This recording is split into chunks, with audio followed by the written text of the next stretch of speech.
At my brother's wedding, I was handed a paper badge that read, "Limited access guest," my mom whispered.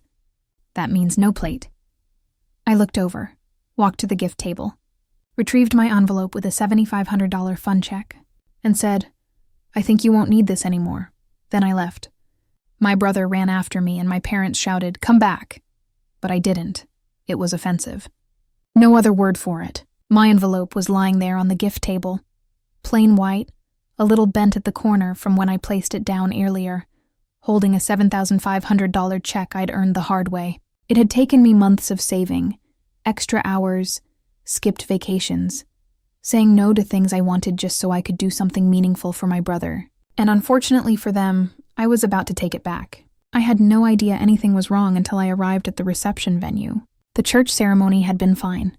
Quick, pretty, the kind of thing that's all blur and applause. My brother had barely spoken to me that morning, but I chalked it up to nerves. I didn't expect red carpet treatment. I'm not that girl. But I assumed I was part of the Day family after all. When I reached the reception check-in, I was behind a couple who were handed shiny envelope-style badges, gold-trimmed, with their names and table numbers printed in calligraphy. Then it was my turn. The woman behind the table didn't even look up. She handed me a paper badge. I stared at it, white, flimsy, printed with thick black text that read, "Limited access guest." I paused.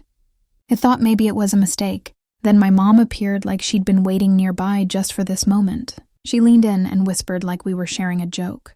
"That means no plate." I waited for her to smile, to wink, to make it a joke, but she just walked off before I could even ask anything. I stood there holding the badge, suddenly aware of how quiet everything got in my head, like I was underwater. I walked into the hall anyway, telling myself maybe there had been a mix-up.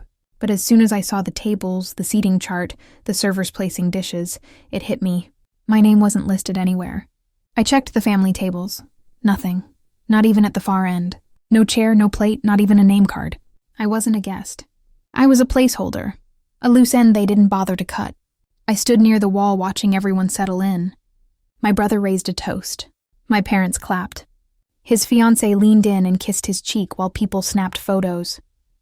I waited for someone to notice me, for someone to walk over and say it was a misunderstanding. No one did. They saw me. They just didn't care. So, I made my way out of the main hall and back to the entrance where the gift table stood. It was crowded earlier, but now it was quiet. Just a few scattered envelopes and gift bags. I spotted mine immediately. It was the only one that wasn't sealed with a sticker or ribbon, just folded closed. I picked it up, opened it, took out the check, and held it for a second. Then, I said, not loudly, but clear enough, "I think you won't need this anymore." He turned and walked toward the exit. I didn't make it 10 steps before I heard chairs scraping, someone calling out my name, then my brother's voice, louder, angrier, and then my parents. They were all shouting now. "Come back, come back." I didn't. I walked calmly to my car, started the engine, and drove off without a second glance. They could toast and dance all they wanted, but now the honeymoon they'd been so desperate to afford just got a little less golden. They didn't want me there. Fine, but they wouldn't get to use me either. I didn't sleep that night, not because I was angry, though I was, but because everything that happened kept running through my head in perfect detail over and over, like it was burned into the inside of my eyelids. I couldn't stop thinking about that envelope sitting on the gift table, how proud I was when I dropped it off. I thought I was doing something good, something meaningful. I thought I was part of something. Instead, I was the girl with the paper badge, the girl who didn't get a seat, the girl whose own family decided she didn't quite belong. That wasn't some oversight. That wasn't a mistake. That was deliberate. By morning, the text started. First my mom, then my dad, then my brother. "Can we talk? Please don't make this a thing. Let's not ruin the weekend." No one said they were sorry. No one admitted anything. It was all deflection and sugar, as if my reaction was the problem, not their treatment. My mom actually wrote, "We assumed you'd be okay with standing since you always say you don't care about fancy stuff." Anyway, like I was supposed to be grateful for the privilege of being excluded with a smile. Around noon, my dad called. Ignored it. He called again, then sent a text. "Come over, we want to talk. Your brother's here too." I didn't answer right away. I took a shower, made breakfast, cleaned the kitchen. I didn't owe them urgency, and I didn't owe them the benefit of the doubt either. But still, part of me wanted to go, Not to fix anything, just to watch them squirm a little. They needed that check. I knew that. I knew how close to the edge they were financially. I'd heard my brother complain about the venue cost and how stretched they were trying to book a honeymoon in the same month. So I went, not out of forgiveness, out of curiosity. When I pulled into the driveway, my brother's car was already there. So was my dad's.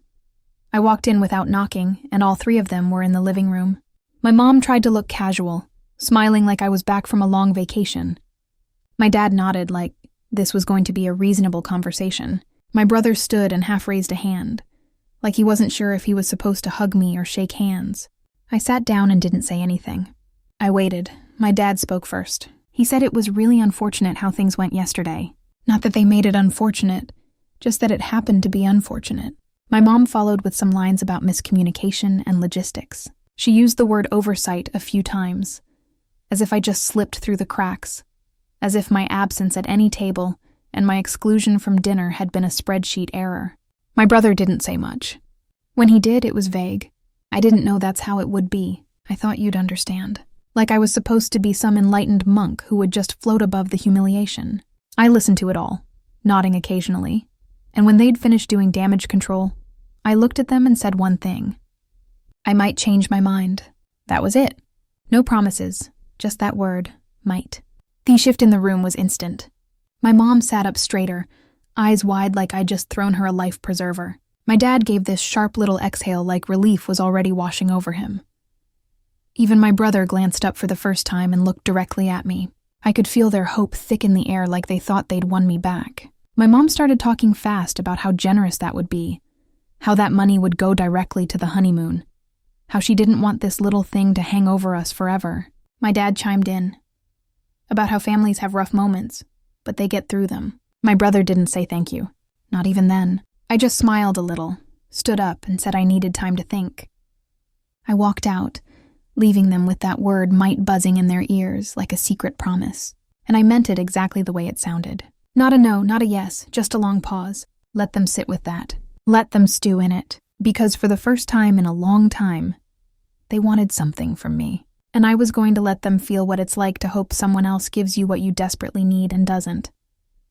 The next morning, I woke up to a voicemail from my mom. Her voice was soft, careful, like she was speaking to someone in the middle of a breakdown. She said she'd been thinking all night, that maybe things had been handled a little too rigidly at the wedding, that perhaps they could have communicated things better. She didn't say the words I was waiting for. No, we messed up. No, I'm sorry. Nothing like that. Just an attempt to paint the whole thing as a misunderstanding. Something minor that maybe I'd blown out of proportion. Then came the kicker. They were delaying the honeymoon. Not canceling, just pushing it a little. She said it like it was a weather delay, like their plans had hit some mild turbulence that would sort itself out. What she didn't say was the part I already knew. Without my check, they were screwed. Later that afternoon, my dad called. He always plays it differently, less emotional, more calculated. He said he was proud of the woman I'd become, successful, stable, dependable. He said not everyone in the family could say the same, and that I should be proud of myself for having something to offer. Then he got to the point. We trust your judgment. He said, I know you'll make the right call. They were laying it on thick now. The fake compliments, the polished concern, the subtle reminder that I was the reliable one, the mature one, the one they needed. That was the moment I remembered the car. 6 months earlier, I'd loaned them my second vehicle when theirs broke down. It was supposed to be for a week or two. I never got it back. My dad kept saying they were waiting for a part. Then they were waiting for a mechanic. Then the mechanic didn't show up, and so on. I stopped asking. It became another thing I'd done for the family, but the car was still in my name, still on my insurance. I opened the account and checked. Yep, still registered to me.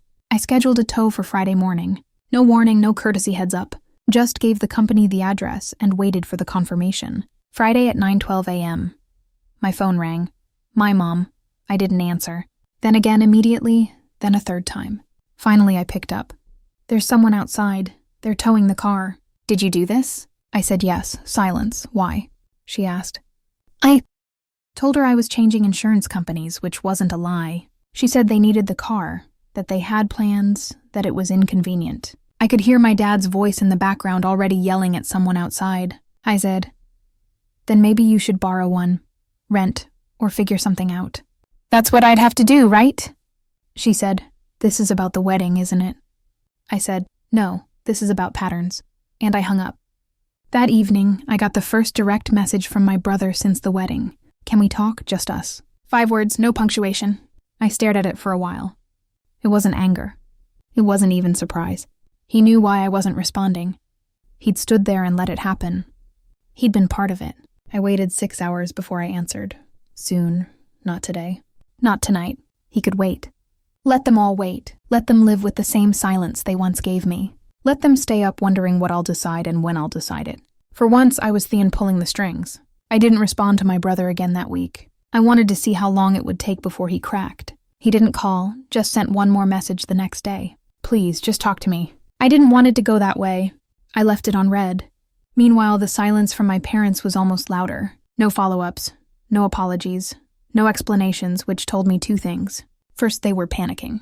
And second, they were trying to figure out how to save face if I decided to burn the whole bridge.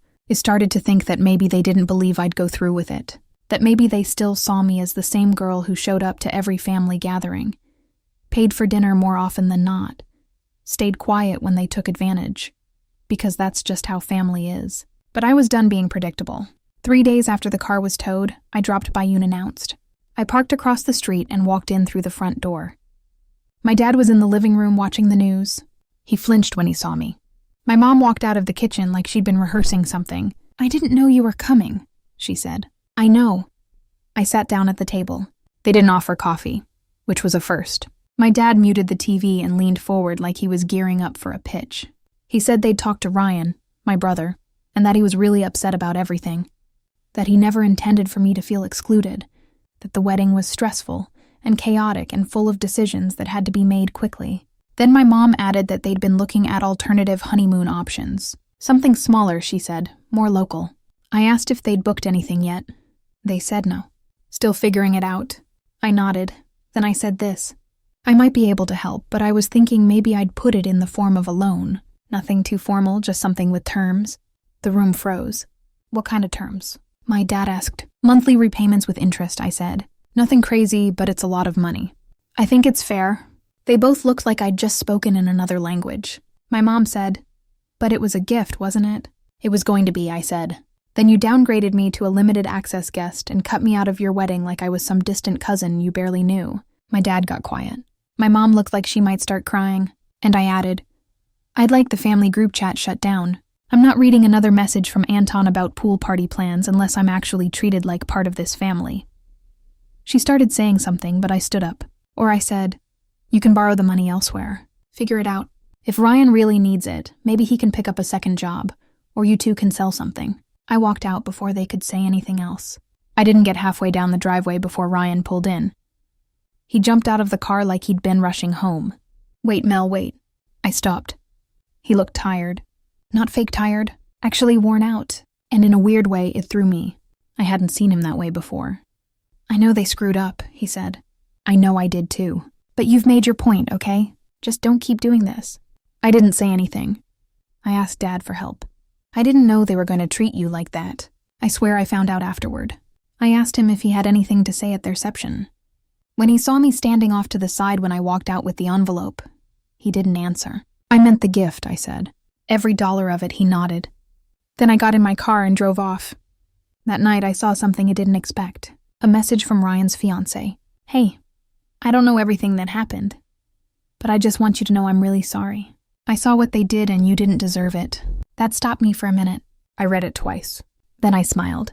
At least one person in that house had a working moral compass. After that message from Ryan's fiancé, I did something I hadn't done all week. I responded, Thanks for saying that. I appreciate it. I really do. Cher replied almost instantly. I just wish you'd stayed. I think everything would have played out differently if you'd been there longer. I didn't agree, but I didn't argue. I wasn't going to dump my bitterness on the one person in that whole mess who seemed to have a conscience. Ryan didn't message me again after I walked away from the house. Neither did my parents. They were waiting, hoping. I could feel it. They thought I was still turning it over in my head. Maybe softening. Maybe getting nostalgic about family. Instead, I was sharpening the knife. That weekend, I texted my mom out of nowhere. Are you still delaying the honeymoon? She answered within 2 minutes. Yes, haven't booked anything. We're just seeing how things play out. I followed up. So you're still waiting to see if I'll help? Another pause this time then. We're hoping yes, but it's your decision. We're not pressuring you, right? Just the usual guilt-wrenched optimism. The kind that says you're hurting the family, but we won't say it out loud because we still want the money. I let a full day pass. Then I sent another message. I talked to a financial advisor. If I do anything, it'll have to be a formal contract with signatures, interest, and a clause that you can't talk to me about the money again unless it's in writing. No response for hours. Then my dad texted me directly. Are you being serious right now? I didn't reply. Later that night, my mom texted again. Maybe we should all meet and discuss this calmly. I sent a thumbs up emoji. That was it. When we met the next day, they tried to keep things friendly. My mom made coffee.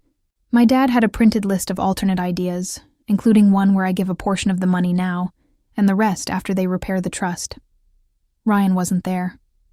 I asked why. My mom said he doesn't want to be part of this anymore. He's stressed enough. I smiled and said, that's fair. I'm stressed too. So let's just wrap this up. My dad handed me the printed page like it was a peace treaty. I scanned it, then folded it in half and slid it back across the table. I've made my decision, I said. You'll need to figure it out without me. Borrow the money, earn it. Do what you need to do.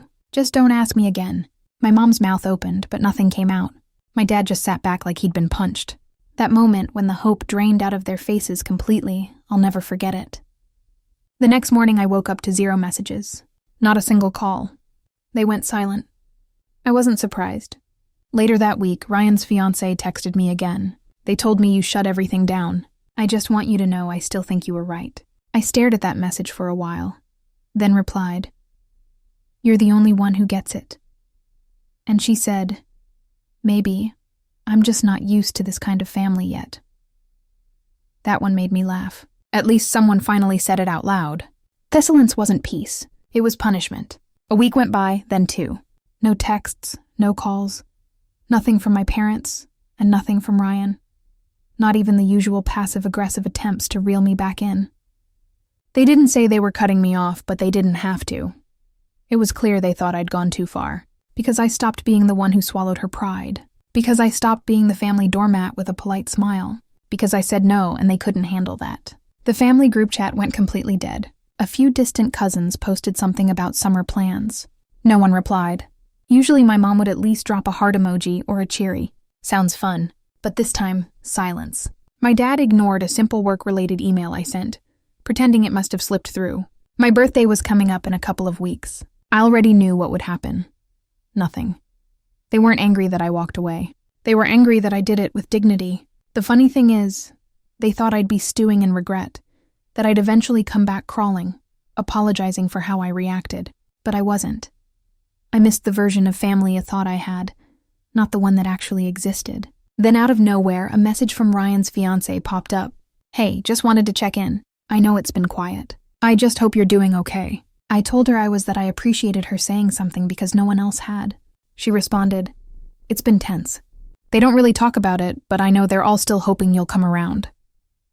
I typed a reply, deleted it, then typed again. They'll need to get used to the idea that I won't. She didn't try to change my mind. She didn't tell me to forgive them or move on. She just said, I really hope you're still around for the next chapter because you matter, even if they don't act like it. I sat there for a while holding my phone, not knowing how to answer that. It wasn't much, but it was honest. And it was the only kindness anyone from that side of the family had shown me since the wedding. A few days later, I got a bank notification. A small transfer from my dad's account into mine.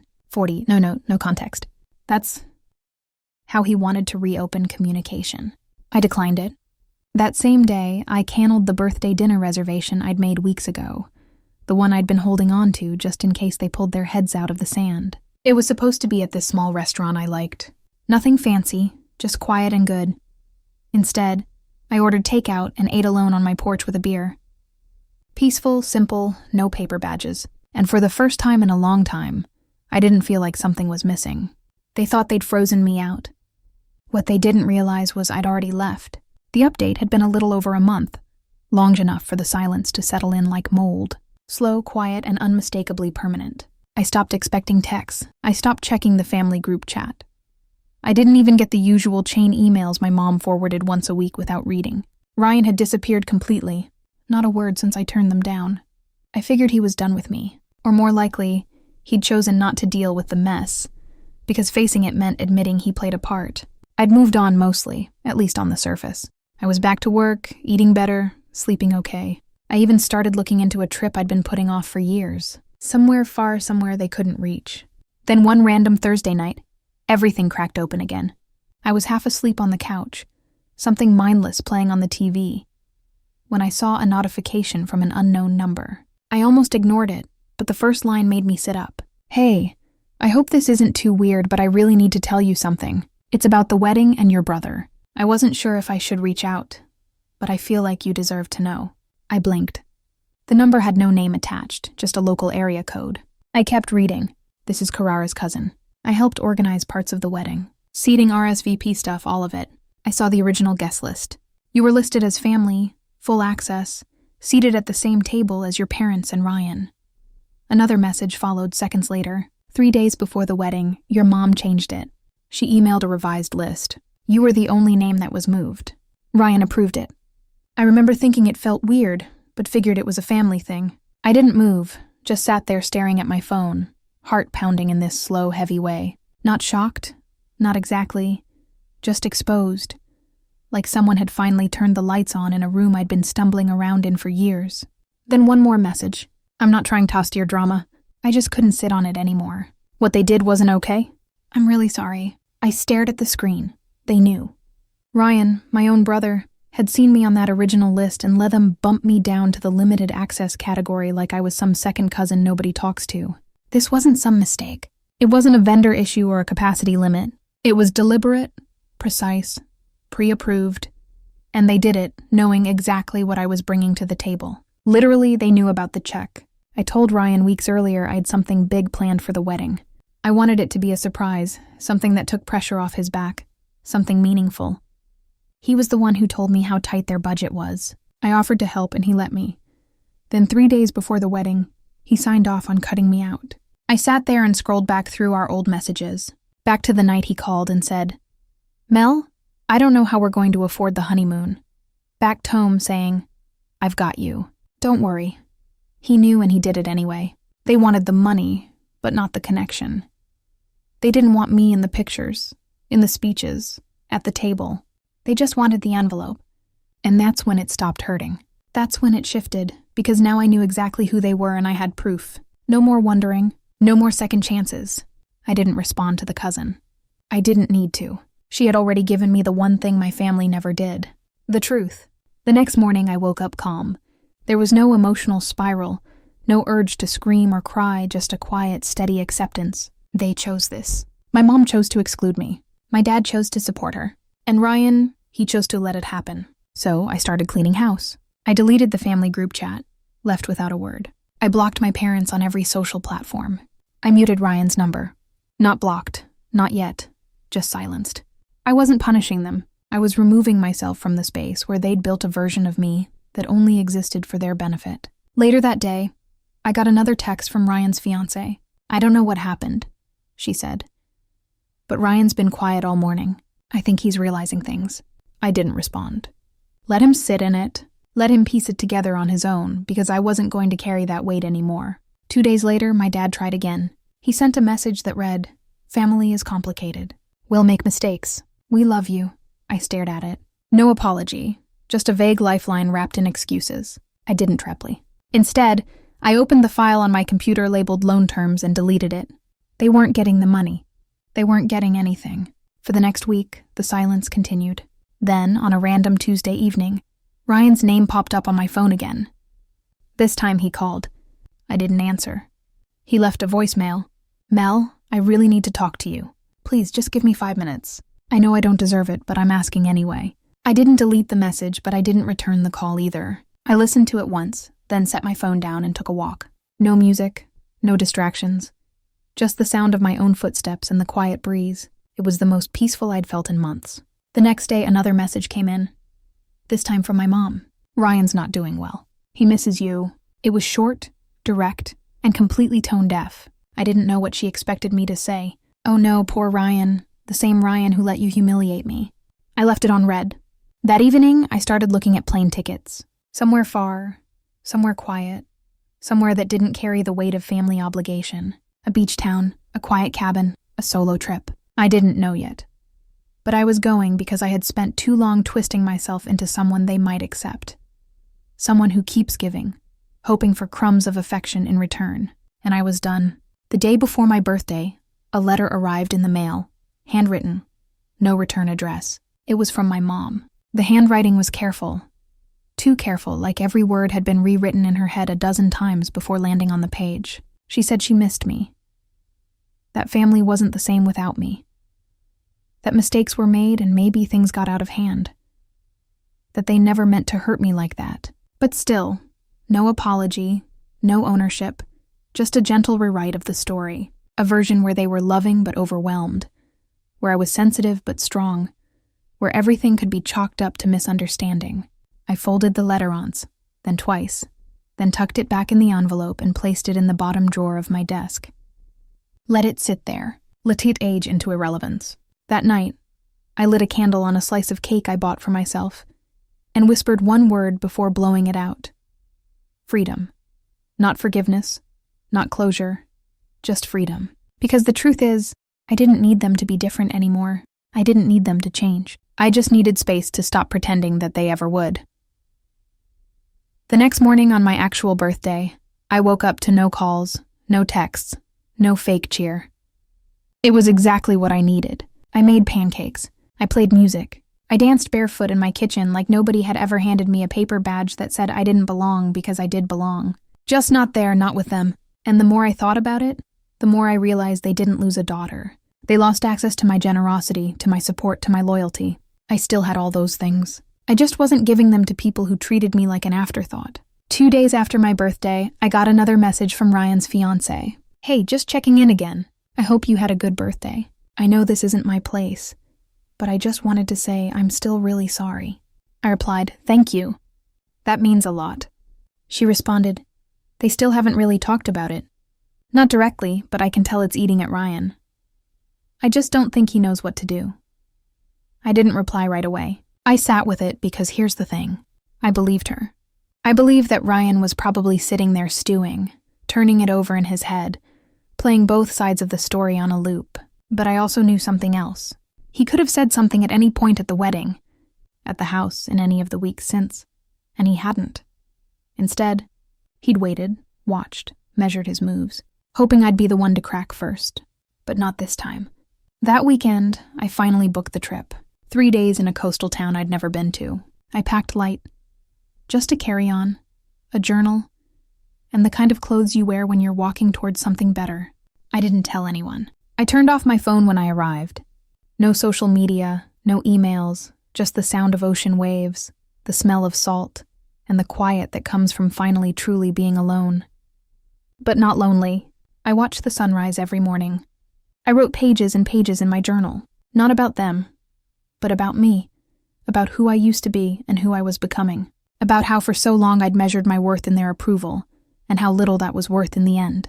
On the last night of the trip, I walked along the beach barefoot and let the tide chase me. I laughed out loud, and no one was there to judge it or quiet it or pretend they didn't hear it. I felt light. I felt like myself again. When I got home, the silence was still there. The group chat was still dead. No messages, no calls. But this time, it felt like a choice I had made, not a punishment I had to endure. That same afternoon, I found another envelope in my mailbox. The next envelope was from Ryan. Not handwritten, just a folded note and a printed photo. The note read, I messed up. I know I did. I didn't stop it when I should have. I was scared of making things worse, and instead I let them get worse. I don't expect forgiveness. I just needed you to know. I'm sorry.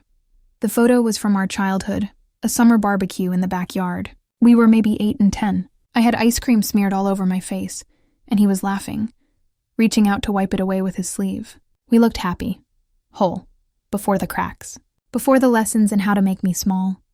I stared at that photo for a long time.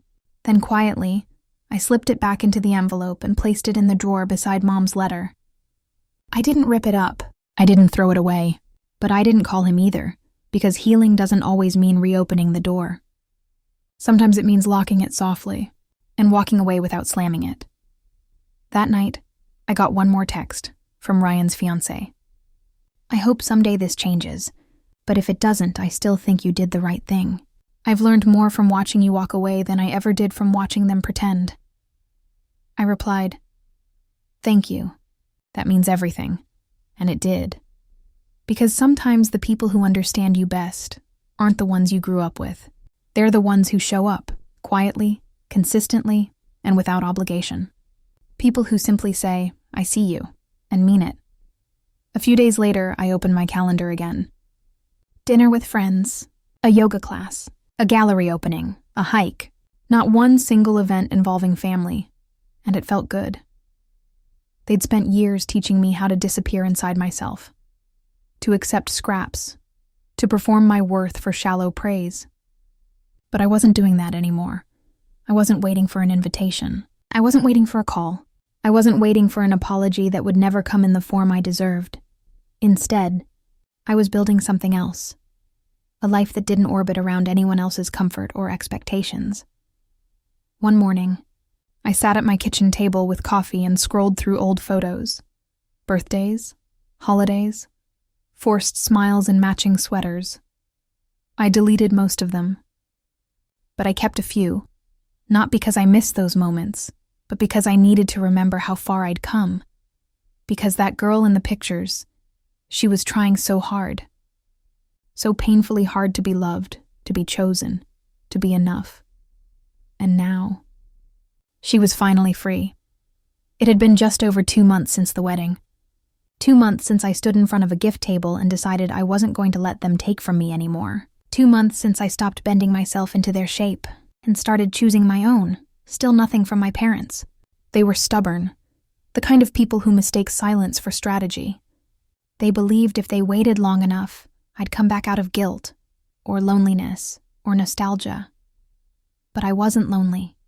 Not really, because the quiet they left behind was now filled with peace, with real friends, with people who saw me, with laughter that came from joy, not performance. Then one night, my phone lit up again. A short message from Ryan. "Hey, I don't expect anything. I just wanted to say I miss you." I stared at it for a long time. Then I set the phone down. I didn't need to reply. Not yet. Maybe not ever. Because I didn't owe anyone the version of me who let them hurt me quietly just to keep the peace. They'd built a system that only worked if I played my part. Smile, pay, show up, stay small.